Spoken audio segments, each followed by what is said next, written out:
Yo guys, what's up? This is Ash Gaming and we're doing a review video, or a very basic review video of Hustle Castle. And the big question I gotta ask, guys, is this the new Clash of Clans? And I'll explain to you exactly why I say this as we go through this video. So the only reason why I got to review this game was because I was watching a lot of videos on YouTube and there was this annoying ad that kept on popping up, which was this ad right here. And I'm not sure if you guys recall this ad. It's still taking place at the moment on YouTube, where it's you know, there's animated characters that go and he's with this female character and they're populating and they're making kids and whatever. So I saw this and I was like, okay, what the hell is this about? And I looked at the Google Play Store and the ratings were very high. It was like, I think 4.7. I could be wrong, somewhere around there. So I was like, oh, okay, cool. Let's just try this out. Let's give this a try and let's see what this is all about. And I downloaded the game late last night, and to be honest with you, I've been playing this quite a bit and I think this is really addictive. And what's quite scary is there's so many games out there at the moment. It actually becomes quite hard to justify what you're playing at the moment and why you're playing so many games and what's what, and you know what's actually good.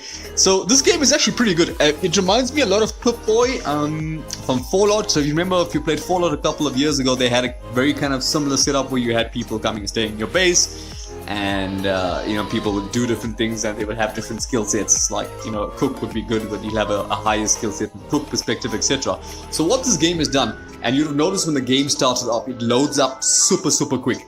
What they've done is they've applied the same kind of logic to this in this game here, but a bit more on the, you know, medieval side of things, or medieval side of things, whichever way you want to say this, or say that word.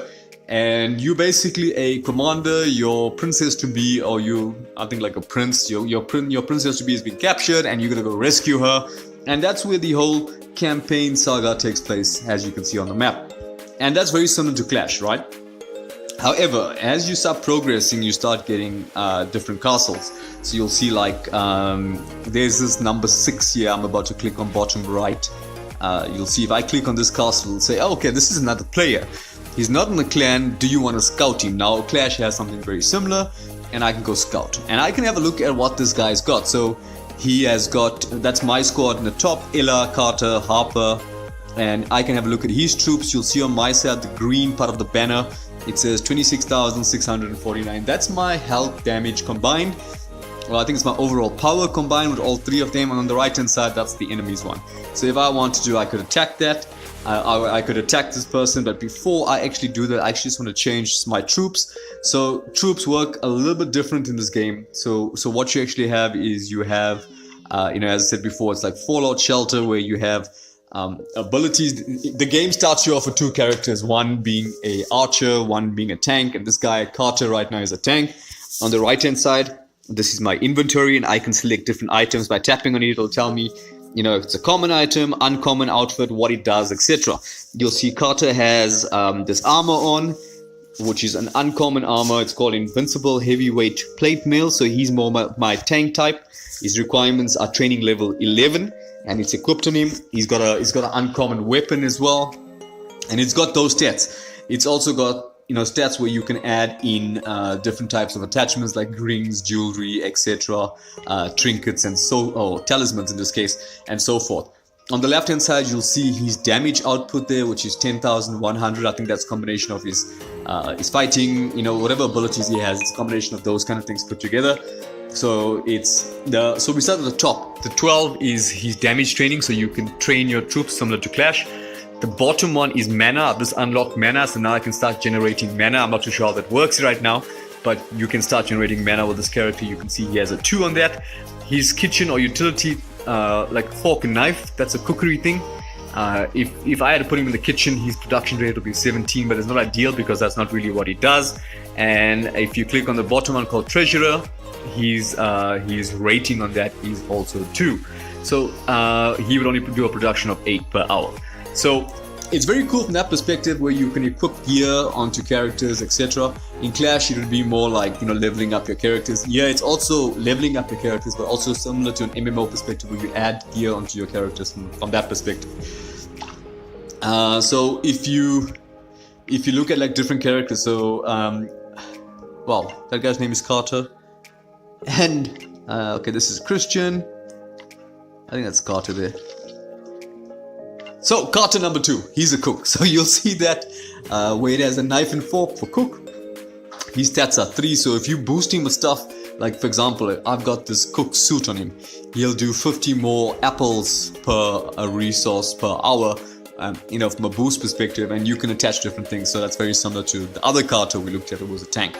So it has that ability where, you know, you have this room, which is your living room, where you can put 2 people that are compatible and they make kids to populate your castle.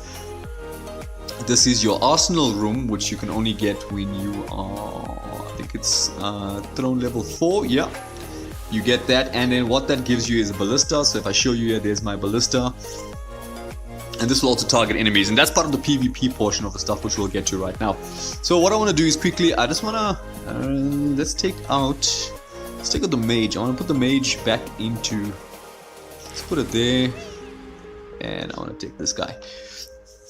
Okay, cool. So what I wanted to show you guys was, so that's where your vault, so you know, like your gold storage. That's your living room where you can populate with more characters. This is your arsenal, so if you wanted to add stuff to your castle, etc., like defenses. This is your dining room where they do the apples, which could be similar to elixir. This is your storage for your apples. So you can see I'm fully maxed out at the moment. I need to upgrade that. And upgrading is pretty simple. You just click on it, you say upgrade, and it'll give you a timer. And it's same as Clash. You know, the amount. They force you to kind of, you either can wait the time limit or you can buy gems and stuff like that to hurry it up. The new room I built was Mana Well. Excuse me. So if you read what Mana Well says, this room produces mana required for crafting items. I'm not too sure what that means right now. I haven't really delved too much. I just got home and wanted to do a quick review.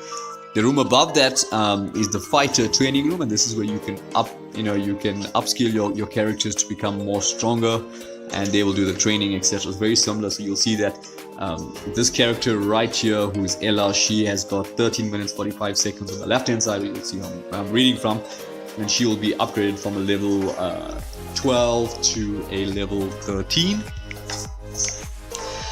So this is your training room, which I need to upgrade anyway.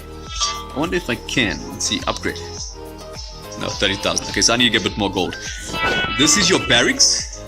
This is where, when you upgrade this, you can see I've got 3 characters at the moment, but when you start upgrading this, your capacity increases. So it's like having, you know, those, I can't remember what it was, those mats on the floor for Clash, where if you have a lot of mats upgraded, you get more characters. In this case, I only have 3. And above that, this is your trophy room, where it allows you to show off your trophies. You can see I've only got 1 trophy, defeat Krav in his hideout. This is your hospital. So if your troops take damage and after the match, you can just drag them in here and they'll heal. But even if you leave your troops in the barracks, after a while they do heal as well. I think it's just a little bit more faster in this one. This is your treasury. So this is like your gold mines. This is where, you know, if you put the people with the right skills. So if I show you right here, like these 2 characters, you know, this chick has got a treasurer's suit, so she does 180 gold per hour as a resource, and she's also got a ring on, which does 20 per hour resource on top of that. And also her skill set, if you look at her treasurer, she has got +4, which means she's ideal to be in this kind of chamber. So you can see there's also a capacity limit of how many people you can put. As you level up, you'll obviously be able to put a lot more people in there. Your throne room is basically your town hall, for example, and this is where you do upgrades and tell you what you can get if you do the next upgrade. You have a castle editor where you can move things around if you wanted to. What does it say? You cannot change as long as you have issues in your castle. Okay, so I have issues in the sense of I gotta remove these things. These are like, you know, the mushrooms that pop up in Clash. That's basically what it is, so I'm just gonna remove that. And then the new thing I did was I did the magic workshop, and this allows me to craft you know, like spells and stuff like that. So if I click on craft, you'll see it needs, oh, there we go. So it needs this mana to actually do this spell. I need 1,000 of that to create one of those spells. All right, so that's like your spell thing in Clash, right? So what we're gonna do is we're gonna actually gonna do a attack to show you guys how the gameplay mechanism works. What is going on here? Okay, so now you see I've got a rat here. So I need to move a dweller out into there to clean out that rat. So let's move this guy in here. And I'll move him back once he does that. So for doing these small things, you get little achievements, and you have your little achievement list here where you get gems for stuff like that.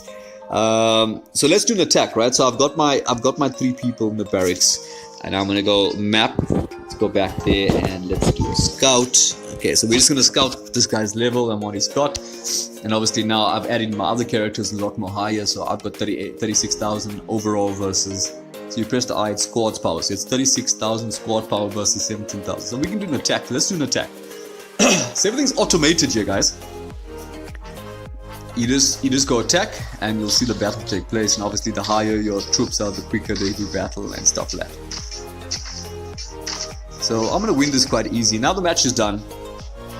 You would have seen that I now get plus 26 cups, trophy cups. And I get the reward. Now obviously this guy had a lot of gold. He had 6,000 gold. I was taking that 6,000 gold. And obviously that's a PvP perspective. You'll get guys getting stronger, etc. when they start. What is this guy doing? Okay, he's some of the animations are pretty funny. So you see like this guy's holding a cat trying to scare this rat away.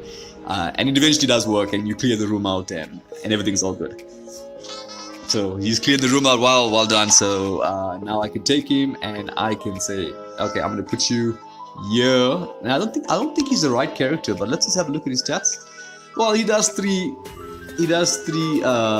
Well, he's level 3 from my alchemist perspective, production 13, which is okay. All right. So now that we've cleaned up, excuse me, that last person.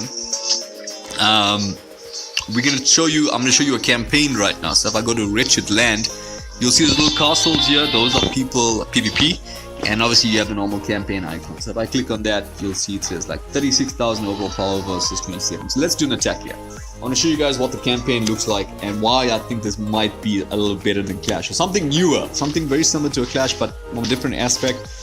But good, I like it. I'm really enjoying it. So you can see my tank is getting a bit of a heal here, but he's taking some damage. So he's probably going to go down here. Yeah, I thought as much. Okay, but we won. Alright, so we won, and that's the campaign cleared. They always give you a chest when you clear a campaign, and you get gold. So that's pretty cool. And how you get these items is by the chest. So now I've cleared a campaign. I'm going to come back here. You'll have the old story campaign taking place, like the wording taking place every now and again. Okay, we're coming to the end of the cemetery. The Abyss Lord is taking me to some woods. I'll be missing you until the day I die. So we need to hurry. The enemy is taking Olivia even further away. Alright, so that's part of the story campaign-wise. And now if you go to chest on the left-hand side, you'll see I have all these things here. These are the attachments you can put onto characters. And I open the chest. Yeah, this is kind of random, you never know what you're gonna get. I got gold, that's cool. And that's basically the game in a nutshell. You have your daily activities like chapter 2, this is what you need to do, and the Art of War, etc. And there's a bit of a storyline over there. And this is your inventory. Excuse me, guys. You have your cups on the top left below your name. These are your attacks, similar to Clash. It'll show you who's attacked your castle, who you've attacked, and what you won, etc. And yeah, guys, I just wanted to show it to you. It looks pretty cool. I gotta say, I've been playing Clash for a while. I've actually stopped playing Clash because it got so boring right now. And I think this is a good change. It loads up pretty quick. It's got decent graphics. It is quite heavy in regards to in-game purchases. Like, it's a time wait things. If you're prepared to wait, then great. If you're not, then you're gonna buy gems, or you'll get free gems that you can speed up things. But anyway, guys, that's just a quick review. I mean, I'll do another video as I get higher up and start moving things around, doing stuff a lot more strategically, and hopefully that will help you guys if you guys want that. But I wanted to show you guys the videos, and I hope you guys enjoyed, guys. This is a quick look at Hustle Castle, and this is Ash from Ash Gaming signing out. If you have any questions, please feel free to ask, and I will catch you guys on the next one. Until then, peace out.